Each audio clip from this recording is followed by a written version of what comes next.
होंगे इस क्षेत्र के सांसद श्री रवि किशन शुक्ला जी। पहले आए थे कि नहीं आए थे? पहली बार आए होंगे ना।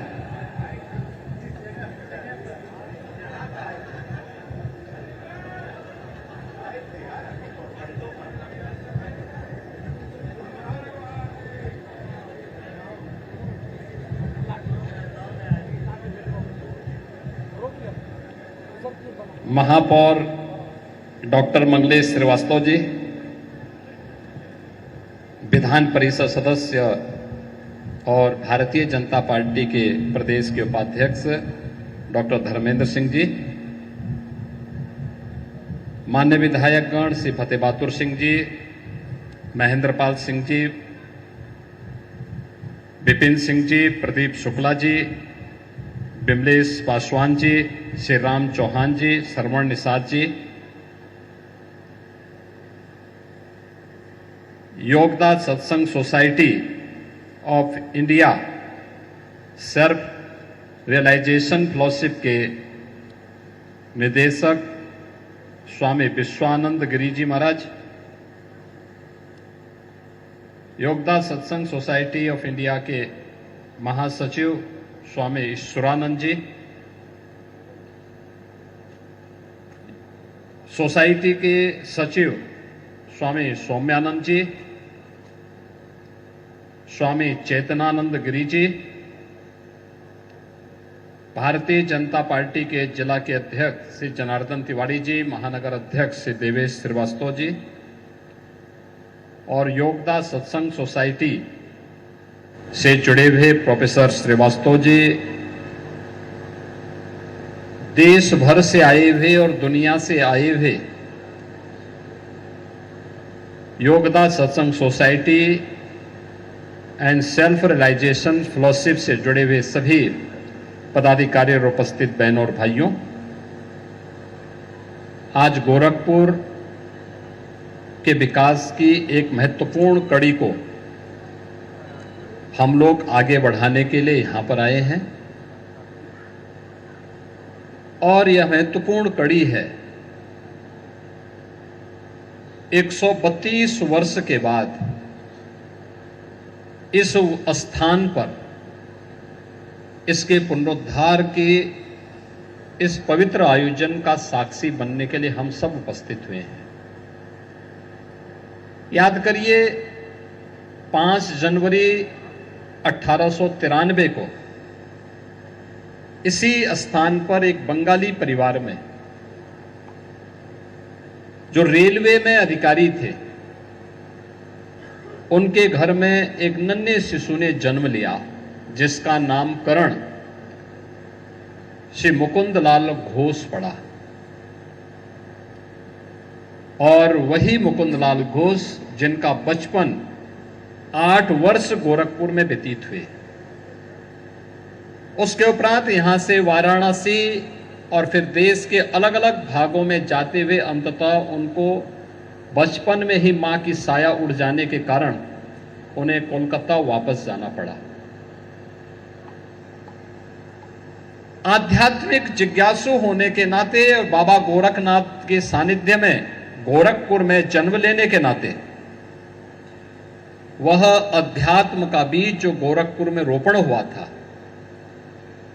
वह क्रियात्मक योग के रूप में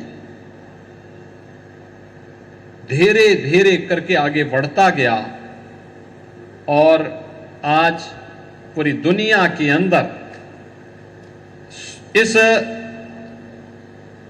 योगदान Satsanga society and self realization fellowship के माध्यम से पूरी दुनिया के अंदर यह छा गया। लेकिन इस स्थान पर परमहंस योगानंद जी के स्मृति को हम जीवित रख सकें, गोरखपुर के साथ उनके संबंधों को जोड़ सकें, ये मेरे मन में काफी दिनों से आ रहा था।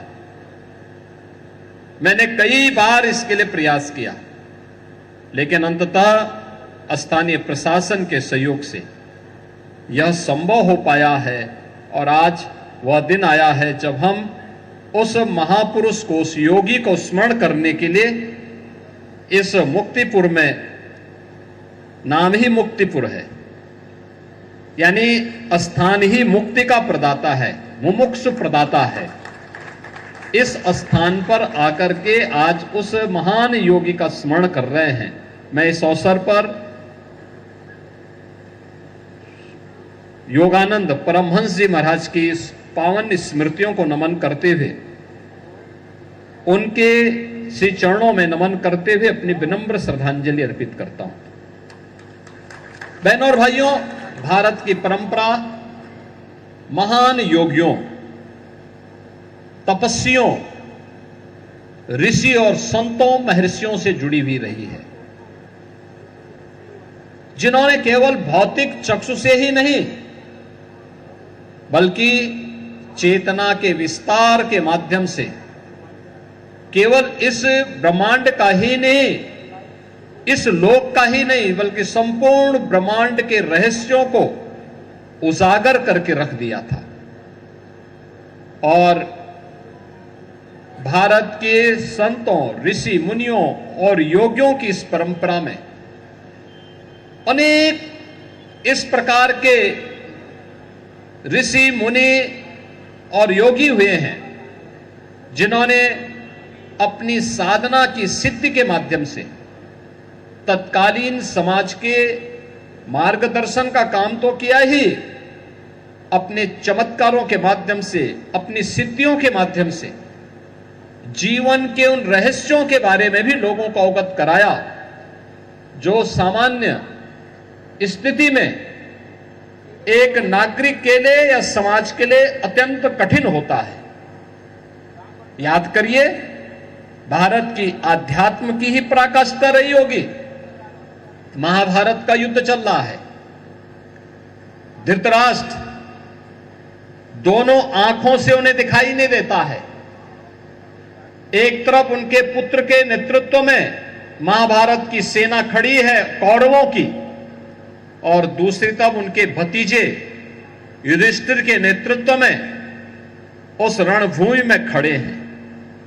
लेकिन धृतराष्ट्र को यह लगा कि मुझे ये युद्ध देखना चाहिए, युद्ध कैसे होता है इसके बारे में मैं जानना चाहता हूं, क्योंकि कौरव सत्ता में थे, कौरव के साथ बड़ी सेना थी। उनको ये लगता था, धृतराष्ट्र को एक गलतफहमी हो गई थी कि कौरव जीतेंगे, इसलिए वह युद्ध के वृत्तांत को देख सुनना चाहता था। तो इसका समाधान कैसे होगा? तो उन्होंने महर्षि वेदव्यास से पूछा। महर्षि वेदव्यास ने कहा कि मैं दृष्टि तुम्हें दे सकता हूं कि तुम युद्ध को अपनी आंखों से देख सकोगे। उन्होंने कहा कि भाई जीवन भर तो मैं अंधे के रूप में रहा, अब इस उम्र में चाहे इस पक्ष के मरे चाहे उस पक्ष के मरे, मरने वाले तो दोनों मेरे ही हैं, इसलिए मुझे मत दो, मेरे सचिव संजय को यह दृष्टि दे दो। और संजय को यह दृष्टि दे करके संजय मुझे युद्ध का वृतांत बताता जाएगा। आप सोचिए, वह दिव्य दृष्टि महर्षि वेदव्यास ने, महर्षि व्यास ने संजय को दी, और महाभारत युद्ध का पूरा दृश्य 3 लोग देख रहे थे। 3 लोग देख रहे थे, एक साक्षात भगवान कृष्ण, दूसरा महर्षि वेदव्यास, और तीसरा उस दृश्य को देख रहे थे संजय, जो उस युद्ध के पूरे वृतांत के बारे में उस धृतराष्ट्र को बताते थे। आप सोच सकते हैं युद्ध कहां हो रहा है? युद्ध का वृतांत हस्तिनापुर में सुनाया जा रहा है। युद्ध हो रहा है कुरुक्षेत्र में, और उसका वृतांत तो सुनाया जा रहा है हस्तिनापुर की राजधानी में, कि देखो अब युद्ध में ये हो गया, उसने इसको मार दिया, इतनी सेना फलाने पक्ष की मर चुकी है, इतने योद्धा मारे जा चुके हैं, इतने रथी मारे जा चुके हैं, इतने महारथी मारे जा चुके हैं। ये पूरा दृश्य वहां दिखाया जा रहा था। आपने ऋषि मुनियों के अनेक ऐसे वृत्तांत तो सुने होंगे, और आज भी हमारे पास तो धरोहर के रूप में वेद हैं, उपनिषद है, पुराण है, महाभारत है, रामायण है, अनेक ऐसे आध्यात्मिक ग्रंथ हैं जो हम सबको भारत की ऋषि मुनि परंपरा के आध्यात्मिक चेतना के विस्तार को, ब्रह्मांड के रहस्यों को इन पवित्र ग्रंथों के माध्यम से उद्घाटित करके उन्होंने हम सब के लिए, आने वाली पीढ़ी के कल्याण के लिए प्रस्तुत कर दिया। उसी परंपरा में गोरखपुर में महायोगी भगवान गोरक्षनाथ जी हों, योगीराज बाबा गंभीरनाथ जी हों, एक संतों की एक लंबी परंपरा, योगियों की एक परंपरा, जहां गोरक्षपीठ में, गोरखनाथ मंदिर में महायोगी गोरखनाथ की उस पावन साधना स्थली में देखने को मिली। देश के अंदर भी अलग अलग स्थानों पर, आप बंगाल की ही परंपरा में जाएंगे, अनेक ऐसे ऋषि मुनि पैदा हुए, ऐसे संत पैदा हुए, वर्तमान कालखंड में ही पैदा हुए, जिन्होंने अपनी आध्यात्मिक साधना से लोगों के जीवन में अनेक परिवर्तन किए। बंगाल की परंपरा तो इस मामले में बहुत समृद्ध रही है। रामकृष्ण परमहंस उस परंपरा के एक दिव्य ज्योति थे। स्वामी प्रणवानंद उस परंपरा के प्रखर ज्योति थे। लाहिड़ी महाराज उस परंपरा के एक दिव्य ज्योति थे। एक महत्वपूर्ण कड़ी के रूप में योगेश्वर गिरिजी महाराज उस परंपरा के पूज्य संतों की परंपरा में, योगियों की परंपरा में एक मूर्तिमान नक्षत्र थे। अनेक ऐसे दिव्य ज्योतियों का प्रादुर्भाव इस भारत की धरती पर हुआ है और उसी भारत की आध्यात्मिक जगत की विभूतियों में, इसी गोरखपुर के इसी स्थान पर, जिस स्थान पर आज हम सबका सौभाग्य है कि हम सबको मिलने का अवसर प्राप्त हुआ है, और वह भी 132 वर्ष के बाद। अनुमान करिए इसमें से किसी भी व्यक्ति की उम्र 132 वर्ष नहीं होगी। मुझे लगता है कि 132 वर्ष किसी की उम्र नहीं होगी सिवाय रवि किशन के। रवि किशन संभवतः 132 वर्ष के हो चुके हैं, इसीलिए तो पहली बार यहां पर आए हैं। आप लोगों ने, कितने लोगों ने वोट दिया था रवि किशन को? सभी लोगों ने वोट दिया, लेकिन इन्होंने फिर आपको कभी देख करके पूछने के लिए नहीं आए। इनके यहां भोजन करने के लिए गए थे? कितने लोग गए इनके यहां भोजन करने के लिए?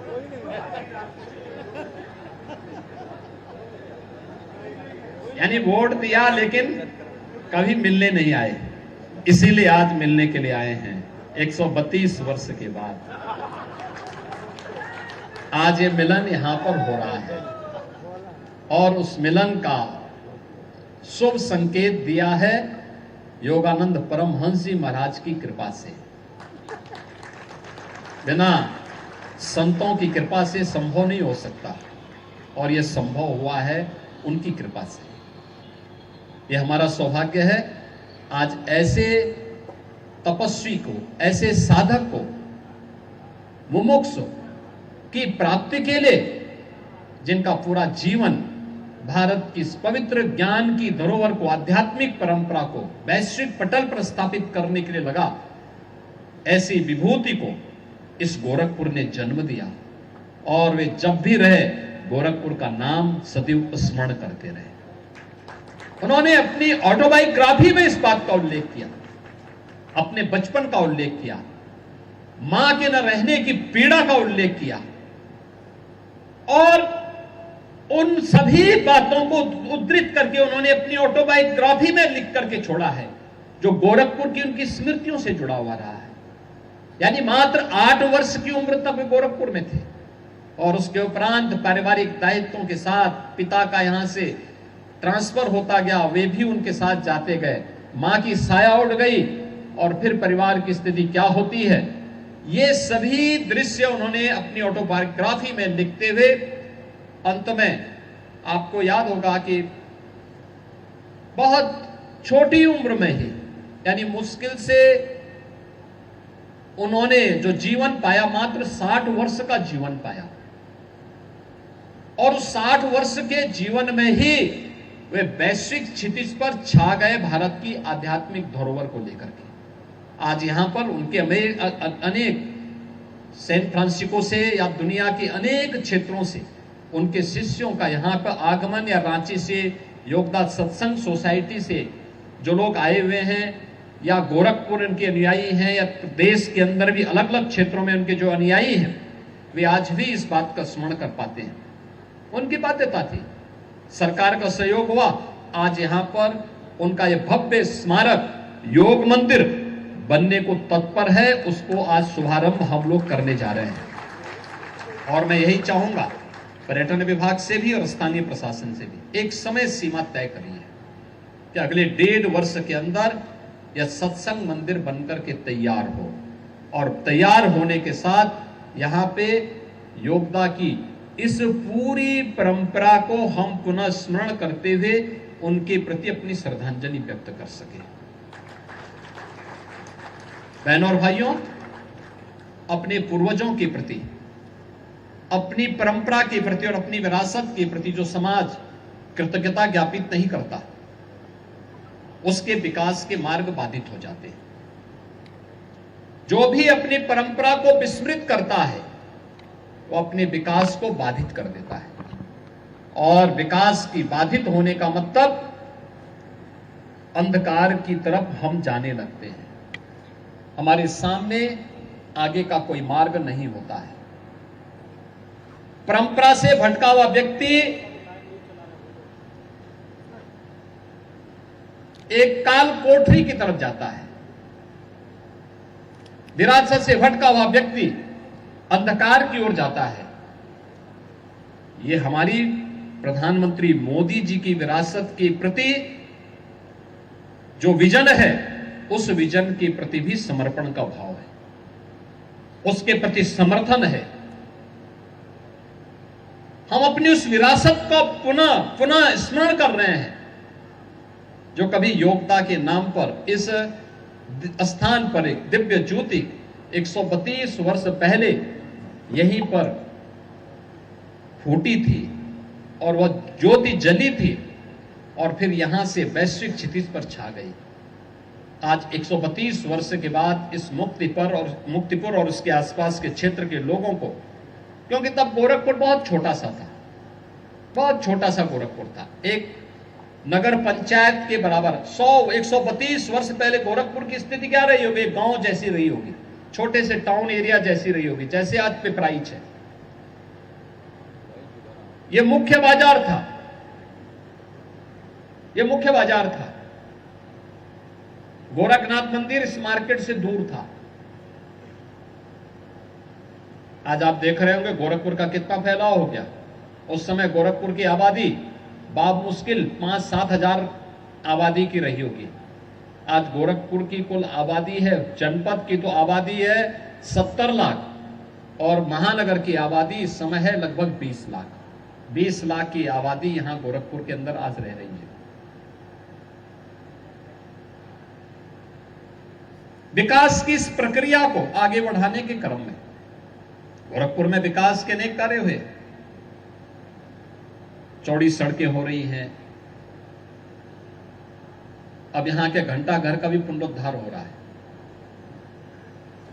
लटकते झूलते हुए तारों को भी अंडरग्राउंड किया जा रहा है। अच्छी स्ट्रीट लाइट लगेगी। स्ट्रीट लाइट इसलिए लगेगी कि उसमें आप लोग देख सकेंगे गोरखपुर का विकास कैसे हुआ है, इसलिए नहीं कि केवल रवि किशन आके फिल्मों का शूटिंग करे।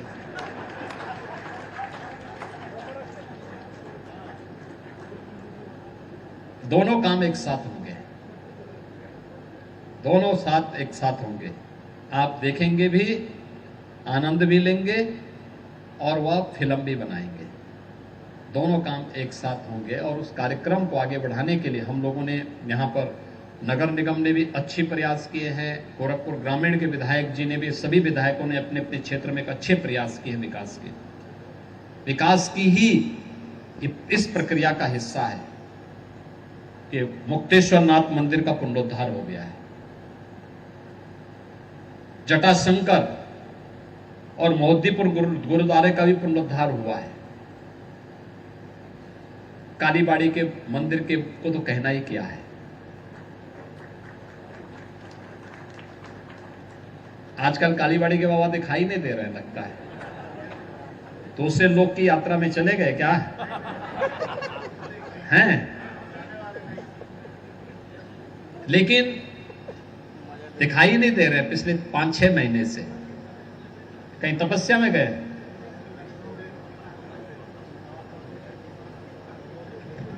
लेकिन अब मैंने सुना काफी बड़ा बन गया है। किसी की जमीन तो नहीं कब्जा की है ना? ठीक है, लेकिन विकास की इस प्रक्रिया को आगे बढ़ाने की आवश्यकता है। और मैं धन्यवाद दूंगा गोरखपुर वासियों को। विकास के किसी भी कार्य में उन्होंने कभी बाधा नहीं आने दी। सड़क बनाने में, जल निकासी के लिए नाले बने या बन रहे हैं, नगर निगम को सड़कों के चौड़ीकरण के लिए या विकास की किसी भी प्रक्रिया को आगे बढ़ाने के लिए। आज तो गोरखपुर में एम्स भी है, फर्टिलाइजर भी है, रामगढ़ ताल भी है। रामगढ़ ताल के किनारे शीश महल भी बन गया है, आपने देखा है? काफी लोग गए हैं वहां। वहां पार्किंग की व्यवस्था भी है, स्ट्रीट वेंडर्स के लिए भी वहां उन्होंने एक व्यवस्था बनाई है, खड़े होने के लिए, बैठने के लिए,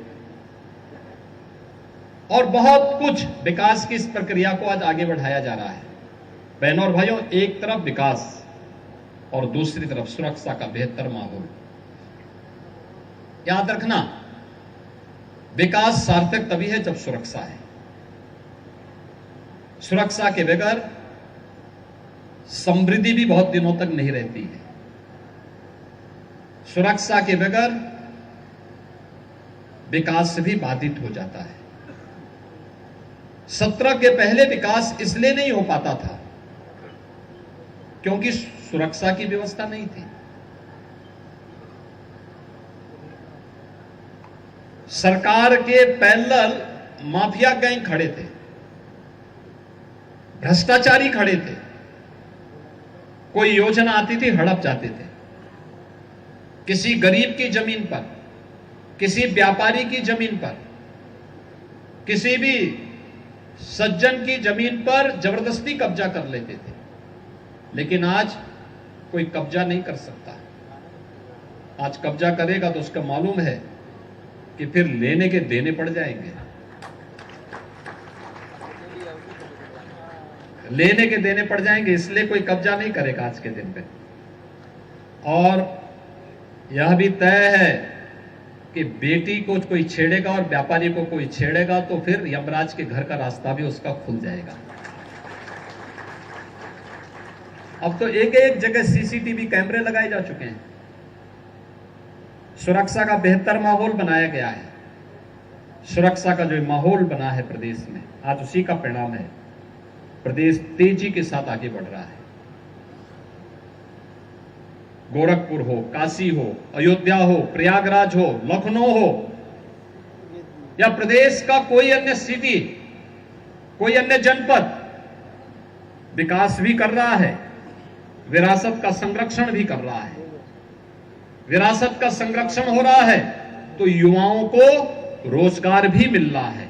अभी हम लोगों ने लखनऊ में, इससे ठीक पहले मैं लखनऊ में था, ब्रह्मोस मिसाइल का हमने वहां उद्घाटन किया। ब्रह्मोस मिसाइल अभी आपने देखा होगा, अभी आपने देखा होगा 2 दिन पहले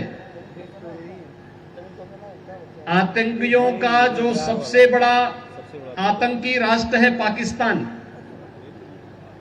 पाकिस्तान के एक जहाज को जिस मिसाइल ने निशाना बनाया था, उस मिसाइल का नाम है ब्रह्मोस मिसाइल। ये मिसाइल अब लखनऊ में ही बनने वाली है। नहीं, लखनऊ से फिट करेंगे तो दुश्मन और दुश्मन के आका भी कांप जाएंगे।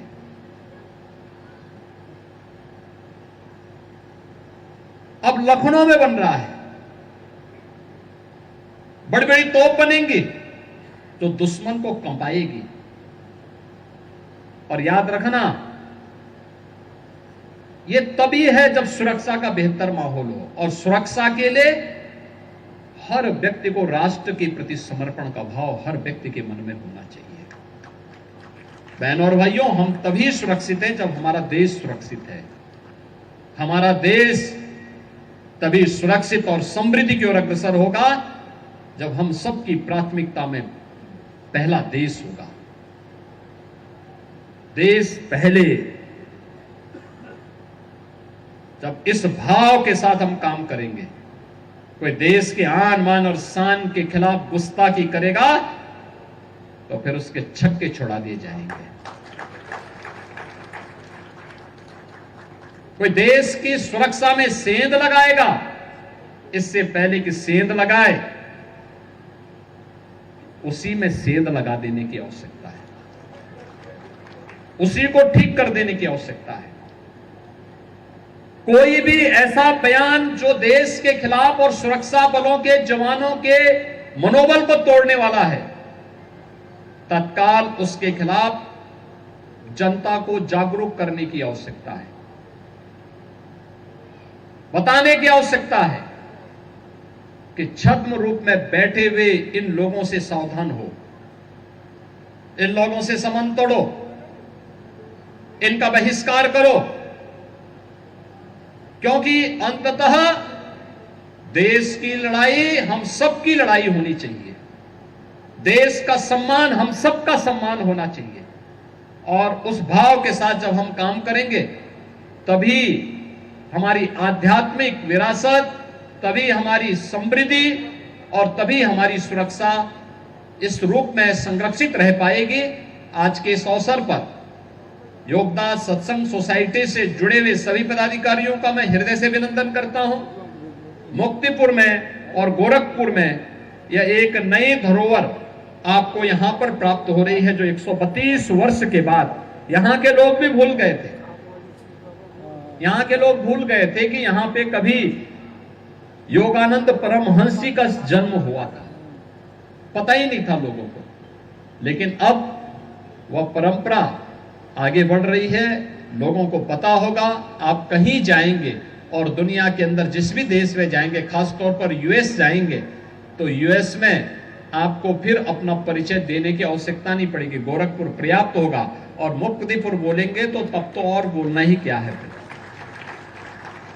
और इसी दृष्टि से आज यहाँ पर स्वामी विश्वानंद गिरी जी यहाँ पर स्वयं यूएस से यहाँ पर उपस्थित हुए हैं। योगदा सत्संग सोसाइटी की रांची से जुड़े हुए पदाधिकारी आए हैं, अन्य पदाधिकारी भी आए हैं, और गोरखपुर में देखने वाले प्रोफेसर श्रीवास्तव और उनकी टीम भी इस पूरे कार्यक्रम का हिस्सा बन रही है। आज के इस अवसर पर इस पूरे कार्यक्रम के लिए योगदा सत्संग सोसाइटी, सेल्फ रियलाइजेशन फेलोशिप और इस पूरे क्षेत्रवासियों के प्रति मैं अपनी बधाई देता हूं, अपनी शुभकामनाएं देता हूं, और योगदा की स्मृतियों को पुनः नमन करते हुए आप सबके प्रति मैं अपनी शुभकामनाएं देता हूं। धन्यवाद। जय हिंद। बहुत बहुत धन्यवाद, आभार माननीय मुख्यमंत्री।